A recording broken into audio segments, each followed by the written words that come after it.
Welcome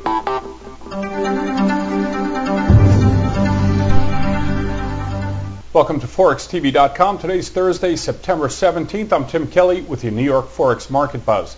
Dollars trading mixed against the major currencies, now up against the Japanese yen and weaker against the euro and British pound.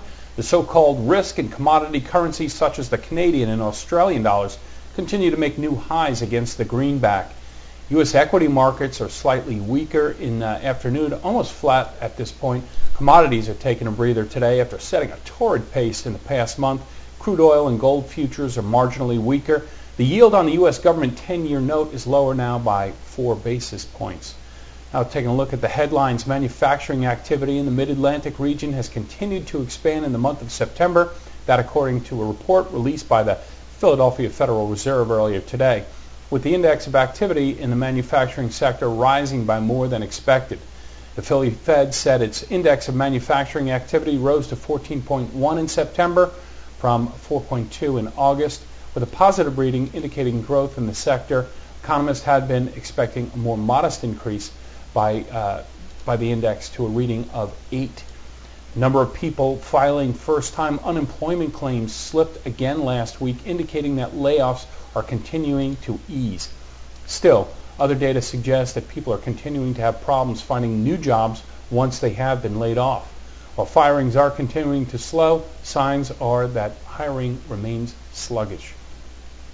U.S. Labor Department revealed that initial jobless claims came in at 545,000 for the week ending September 12th.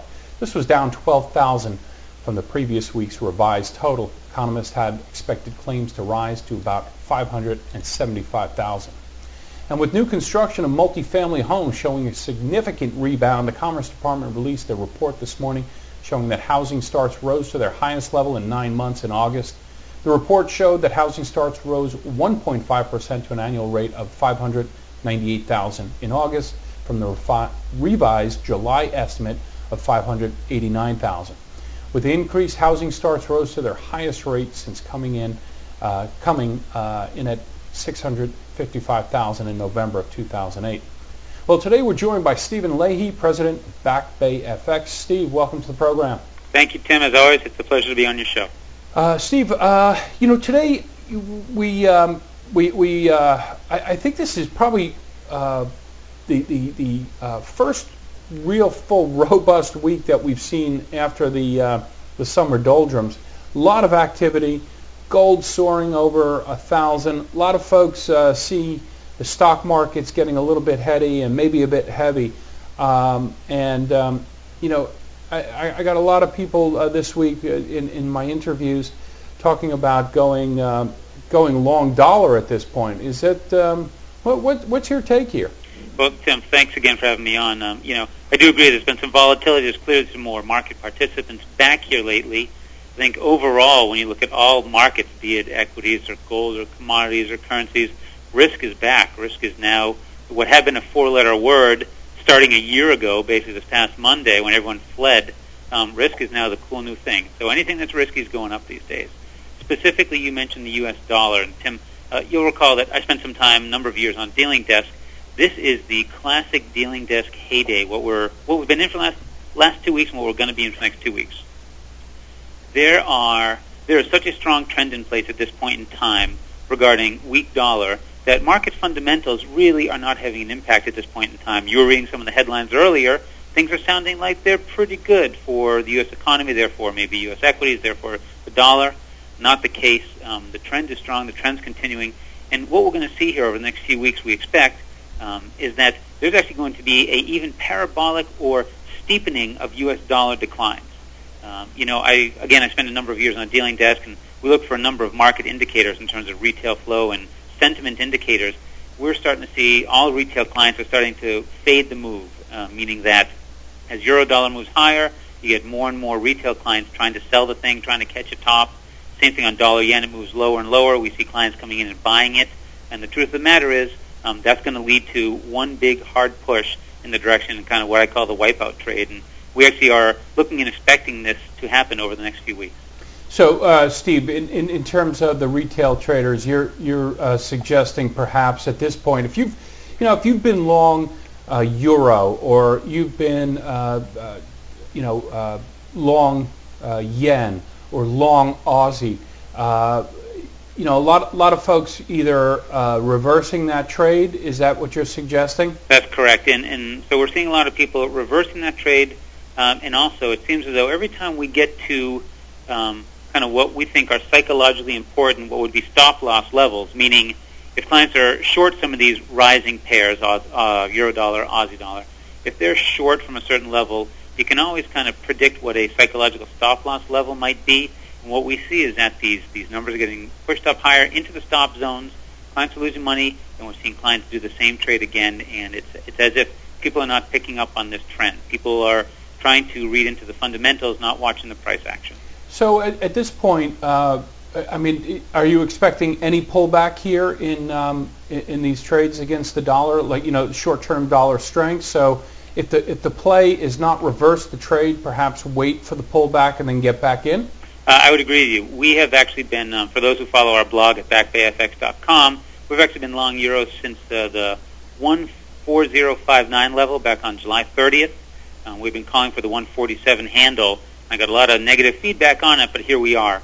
For us, we took half our positions off the table, and we are looking for a little consolidation. It'll be interesting to see what happens both for us. We're watching both euro dollar and gold, and we think there certainly could be a little pullback, but the price action of today, tomorrow, and then Sunday night's open will be very telling whether we have one more hard push higher and it begins now, or if we have a couple days, maybe even through midweek of consolidation around these areas.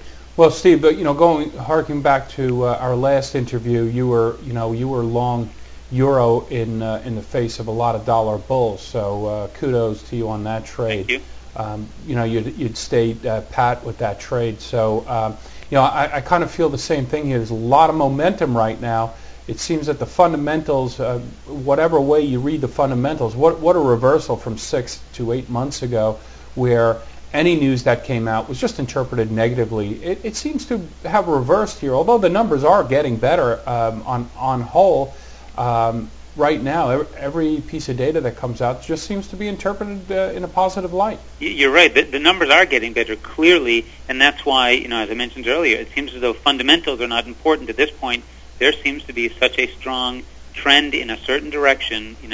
I never try to step in front of steam locomotives, and I would never try to step in front of a trend like this. Right.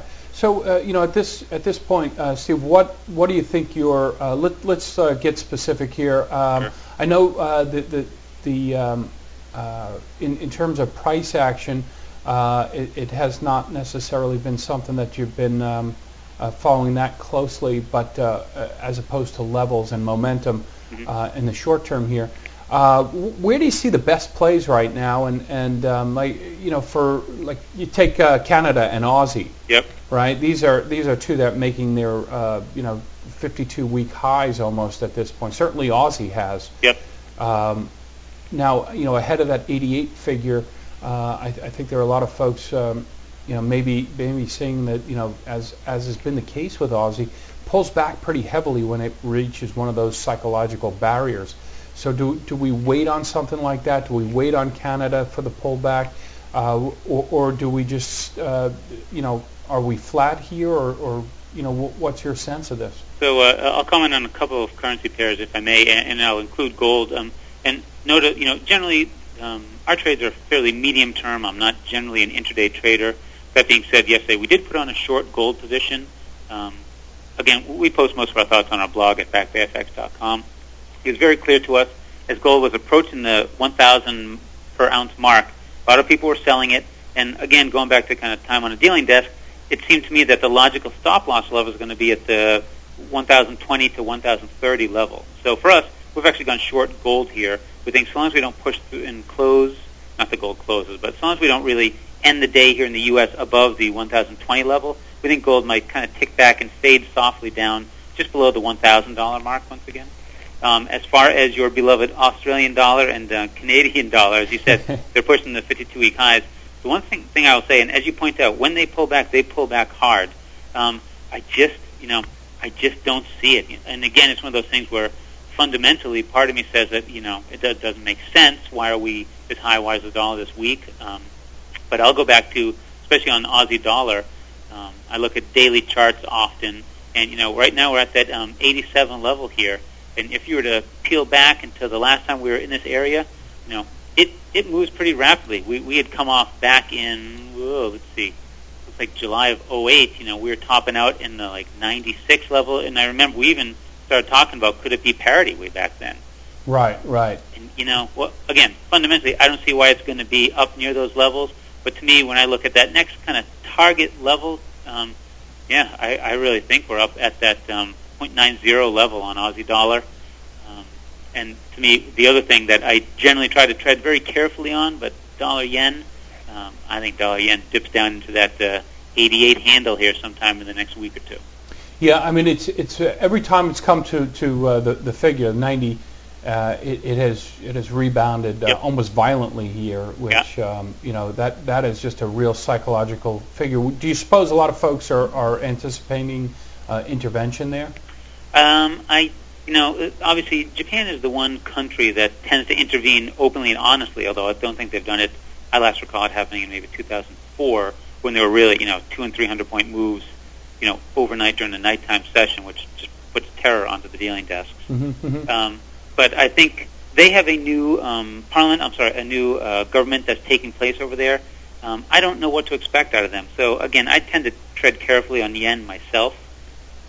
This would be the first test of the new government here and intervention. Although that remains to be seen. So that's a pretty psychological barrier there. Yeah, but wouldn't surprise me. Markets like to test leaders. If you remember when Obama took office, U.S. markets were tanking. Most notably on the couple days before and after he took office back in January of this year. So it wouldn't be surprising to see, markets like to test leaders, right? The traders think they're stronger than the politicians. So. Yeah, and they tested Geithner most notably. Sure. Every time he got on the air, That's correct. The markets collapsed. You and I talked about that many times. That's right. So Steve, in terms of sterling, can you do you have any thoughts there? That's been a tough one. It had moved pretty predictably in terms of momentum and carrying momentum, but it seems to be vacillating in this mid 160 range. Yeah, we agree that the sterling dollar seems to be vacillating, and we think in a way it's a bit of a race to the bottom. We're actually expressing a short sterling position, but we're doing it by being long euro sterling. Right. And so again, rather than being short sterling dollar, our short version of sterling is to go long euro sterling. Interesting, and that's been your strategy for a long time since. Yep. Since I don't.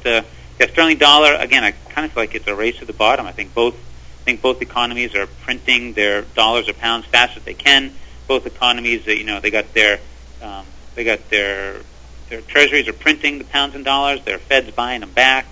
It just seems to be a bit of a mess in the big picture. Okay, well, we're going to leave it there for today, Steve. And again, thanks for joining us today. Appreciate your time. Back Bay FX and yourself, one of our main contributors here. So always a pleasure to have you, Steve. Well, it's a pleasure to be on. So thank you for the opportunity. This has been the New York's Forex Market Buzz with Stephen Leahy, Back Bay FX. Steve also posts to our trader community at forextvconnect.com.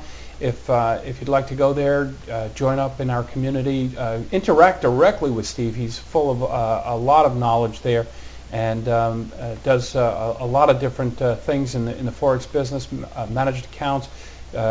Join the trader community there. It's free. Talk to Steve. He's got some great ideas. I'm Tim Kelly. Join us later this afternoon for PM Exchange right here on forextv.com.